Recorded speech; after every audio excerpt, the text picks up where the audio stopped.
নমস্কার বন্ধুরা, আমার চ্যানেলে আপনাদের সবাইকে স্বাগত। এক কুয়াশাময় পৌষের ভোরে বর্ধমান স্টেশন থেকে ট্রেনে চড়ে বন্ধুদের সাথে রওনা দিয়েছিলাম শান্তিনিকেতনে।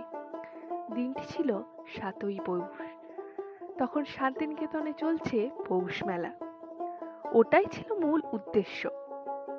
বাংলার সংস্কৃতি, লোকশিল্প, হস্তশিল্প এবং রবীন্দ্রনাথ ঠাকুরের ভাবধারার এক অনন্য মেলবন্ধন হলো এই মেলা। চলুন দেখে নেওয়া যাক পৌষ মেলার ইতিহাস, আকর্ষণ এবং বিশেষ মুহূর্তগুলোকে। পৌষ মেলা শুরু হয়েছিল 1894 সালে, যখন মহর্ষি দেবেন্দ্রনাথ ঠাকুর শান্তিনিকেতনে ব্রহ্মসঙ্গীত ও উপাসনা কেন্দ্র স্থাপন করেছিলেন। সেই দিনটি ছিল ৭ই পৌষ, তাই এই মেলার সূচনা। পরে রবীন্দ্রনাথ ঠাকুর এটিকে এক বিশাল উৎসবে পরিণত করেন, যেখানে বাংলা ও ভারতের বিভিন্ন স্থান থেকে শিল্পী এবং হস্তশিল্পী, সংস্কৃতি প্রেমীরা এসে যোগ দেন। 2023 সালে 17ই সেপ্টেম্বর শান্তিনিকেতনকে ইউনেস্কো ওয়ার্ল্ড হেরিটেজ স্বীকৃতি দিয়েছে। পৌষ মেলা নামটা শুনলেই যেন একটা উৎসবের আমেজ মনে চলে আসে।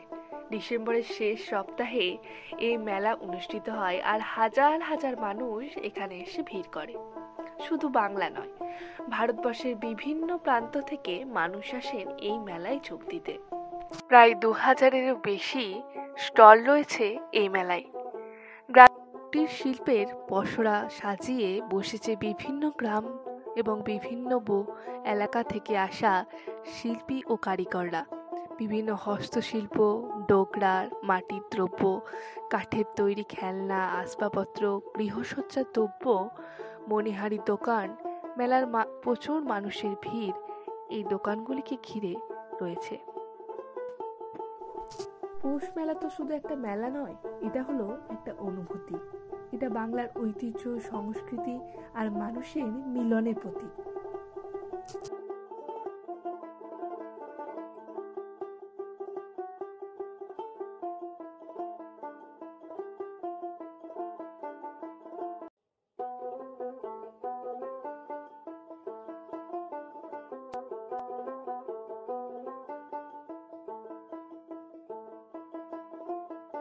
এই দোকানগুলিতে খুব সুন্দরভাবে কাঁথা স্টিচের কাজ করা বিভিন্ন ধরনের সালোয়ার, কামিজ, শাড়ি, ব্লাউজ, কুর্তি এবং নানা রকমের চুড়িদারের পিস পাওয়া যাচ্ছে। কাঠের সুন্দর সুন্দর বেল্লা, চাকি এবং নানা রকম কৌটো এই দোকানটিতে বিক্রি হচ্ছে। এখানে জিনিসগুলোর যে প্রচণ্ড বেশি দাম সেটাও নয়, আবার খুব কম দাম সেটাও আমি বলতে পারবো না, কারণ যেহেতু এটা মেলা তাই দাম তো একটু বেশি হবেই। এখানে আরেকটা খুব সুন্দর যেটা আমার ভালো লেগেছে সেটা হচ্ছে খুব সুন্দর সুন্দর মাটির তৈরি পোড়া মাটির জিনিসপত্র এবং পোড়া মাটির গহনা। চলুন এবার মেলাটা ঘুরে দেখা যাক।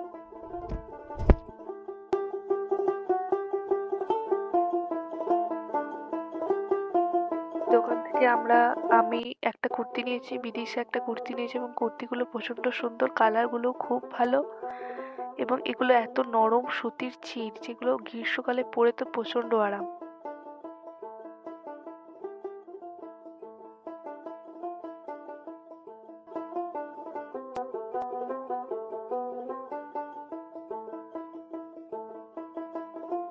বেতের মোড়াগুলো প্রচন্ড সুন্দর এবং বেতের চেয়ার, মোড়া এবং আরো অনেক কিছু আসবাবপত্র বিক্রি হচ্ছে এখানে।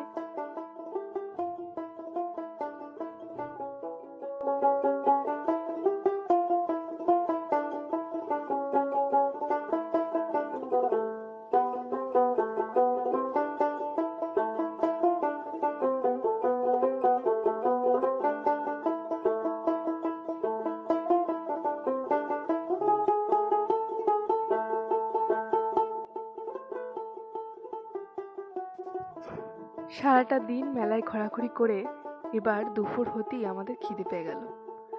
অলরেডি বিকাল 3টে বেজে গেছে, তাই আমরা আর দেরি না করে চটপট চলে গেলাম খাবারের দোকানে খাবার খেতে। দুপুরের লাঞ্চটা সেরেই ফেললাম। আমি আর শর্মিলা নিয়েছিলাম মোগলাই, আর বিদিশা আর সন্দীপা ভাত নিয়েছিল, কারণ ওরা বলল যে আর ওরা বাইরে মানে ফাস্ট ফুড আর খাবে না, তার জন্য ওরা ভাতই খেলো।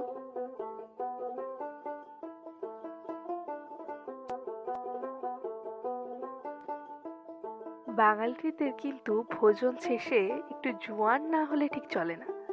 বিদিশাও তাই সঙ্গে করে জোয়ানটা আনতে ভুলেনি। চলুন এবার মেলাটা ঘুরে দেখা যাক।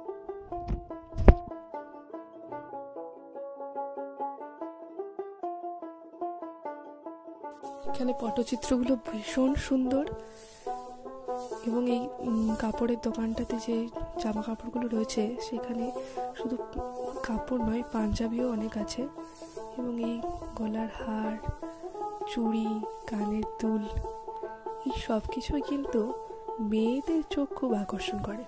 তাই আমরাও এই দোকানগুলোতে বারবার আটকে পড়ছিলাম।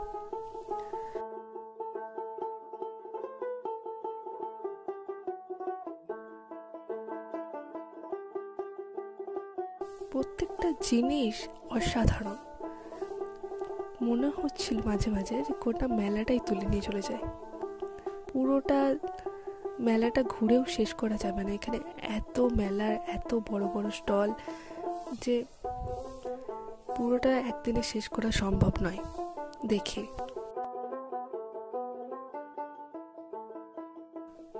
প্রত্যেকটা কুর্তি, চুড়িদার, ব্লাউজ, এত সুন্দর হস্তশিল্পের কাজ, সব কটি অনন্য।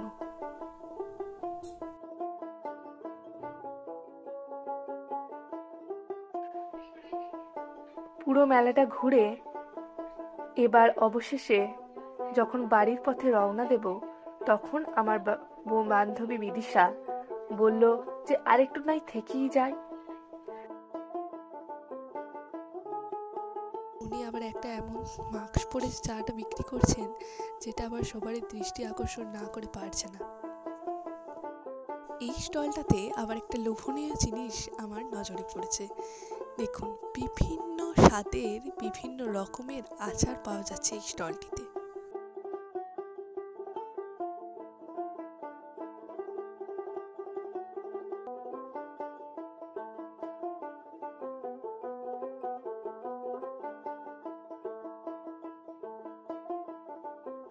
মেলায় আরেকটি আকর্ষণীয় জিনিস হলো নাগরদোলা। ছোট থেকে বড় অনেকেই নাগরদোলায় চড়তে ভীষণ পছন্দ করে, আবার অনেকে ভয়ও পায়। আমি কিন্তু নাগরদোলায় চড়তে খুব ভালোবাসি।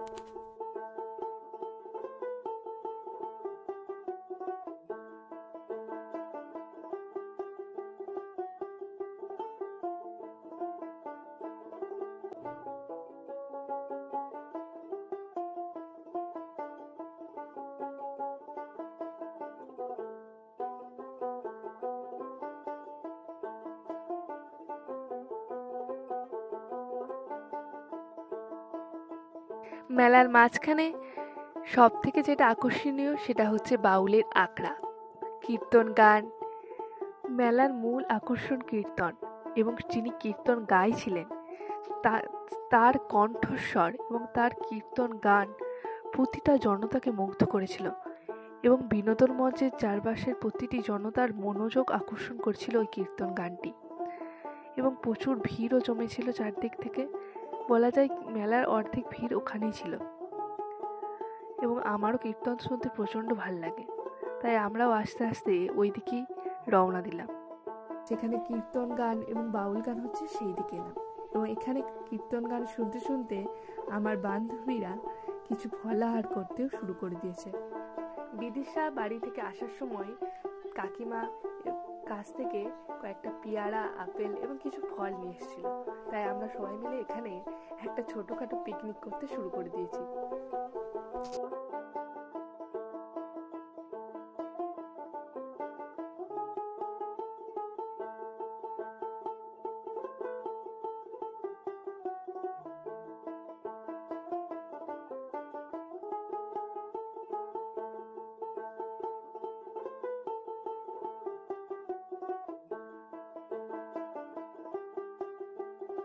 মেলায় ঘুরতে ঘুরতে বাংলার ঐতিহ্যবাহী নানা স্বাদের খাবার, পিঠে পুলি, পাটিসাপটাও, জিভে জল আনা সব কিছুই পাওয়া গেল।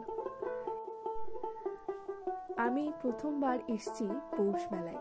এত সুন্দর একটা মেলা আমি আগে কখনো দেখিনি। খুব ভালো লেগেছে। সন্ধে হলে এই মেলা আরো সুন্দর হয়ে উঠবে। আলোয় ঝলমল করে চারিদিক আর উৎসবের মেজাজও আরো জমে উঠবে।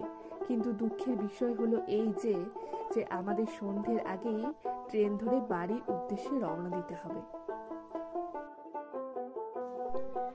সারাদিন মেলাটা ঘুরে এবার বাড়ি ফেরার পথে রওনা দিলাম এবং ট্রেনে চড়ে দেখি সাংঘাতিক ভিড়।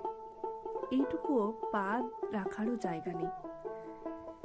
এত প্রচন্ড ভিড়, কারণ সবাই মেলা থেকে বাড়ি ফিরছে, তাই ভিড়টা হওয়াই স্বাভাবিক।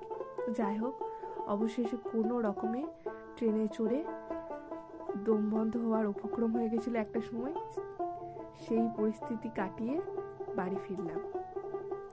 এবার মেলা থেকে কি কি কিনলাম সেটাও আপনাদেরকে জানাই। এই শান্তিনিকেতন থেকে এটা হলো একটা ছোট্ট খুব সুন্দর পেঁচা, একটা বড় ফাইল কিনেছি রবীন্দ্রনাথ ঠাকুরের ছবি দেয়া, তার সাথে কিছু চুড়ি, চুলের কাঁটা, কাঁথা স্টিচের কুর্তি।